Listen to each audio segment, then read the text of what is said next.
Түркістан облысы Түлкібас ауданы Терек ауылының тумасы Жазира атты қыздарыңыз боламын. Ауданымыздағы ең керемет мектептің бірі Ордабай Ағбайұлы атындағы жалпы орта мектебінің 5-ші А сыныбында білім аламын. Жаста оқыған оқуым сызға жазғанмен бірдей, елуге тартқан оқыған оқуын мұзға жазғанмен бірдей, демейді ме дана халқымыз.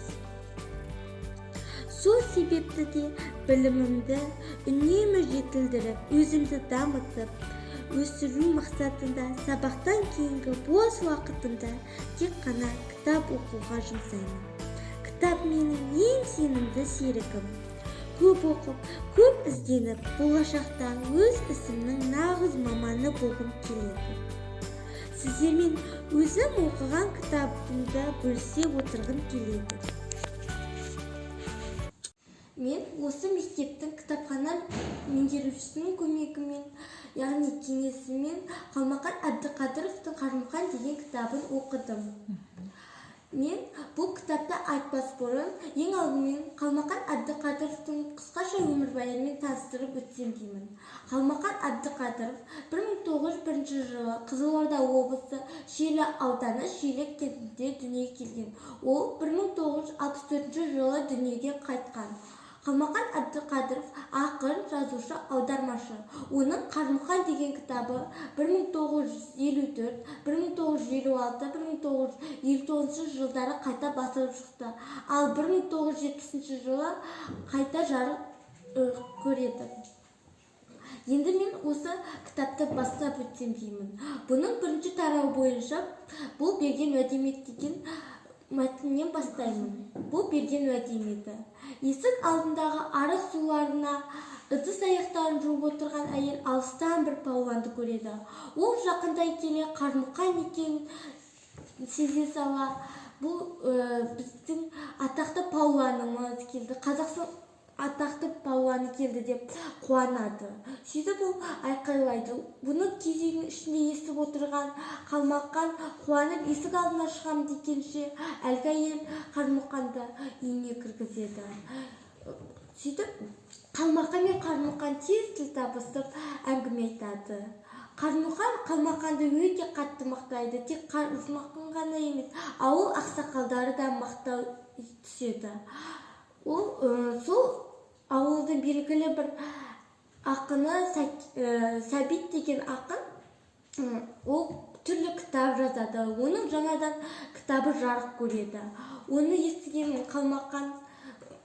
Қалмақан қатты ашуланады. Себебі ол кітапқа Сәбит өзін жазбапты. Қалмақан өзін жазбағана қатты ашуланады. Қажымұқан жеңгей.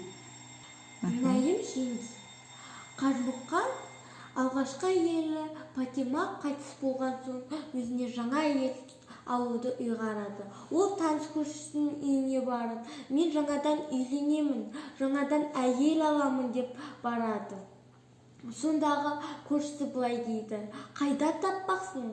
Әлде дайындап қойып едің деген сұрақ қояды. Сонда Қажымұқан: сонау пәленше деген жерде күйеуі қайтыс болған Мінайым деген әйел бар. Ол 2 баласымен қалып қойған.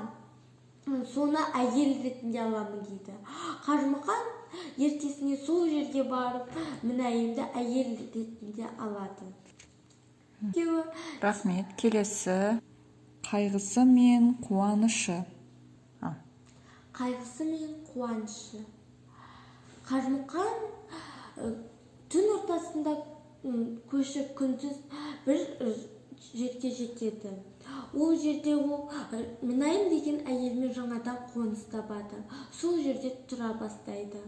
Бұл жерде Қажымұқан 77 жасқа келгенде қолына Жанділда деген ең кенже баласын құшақтап жатып, Жанділдаға қарап, соны аялап жатып, және де әйелі сыртта жүргенде Жанділда деген баласының алдында көз жұмады. Осы жерден кітап аяқталады. Мен енді сіздерге осы Қалмақан Әбдіқадыровтың «Қажымұқан» деген кітабын оқуға кеңес беремін. Бұл кітап өте қызық. Және де қазақтың палуаны Қажымұқан туралы мәлімет білеміз.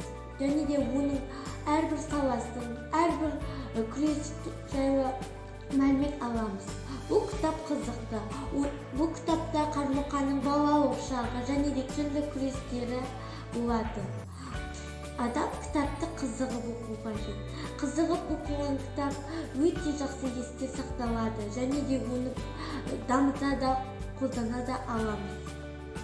Сіздердің мені тыңдағандарыңызға көп рахмет. Және де тағы да айта кететін нәрсе, осы кітапты барлықтарыңыздың оқығандарыңызды қалаймын. Бұл кітап қазақтың атақты палуаны Қажымұқан туралы.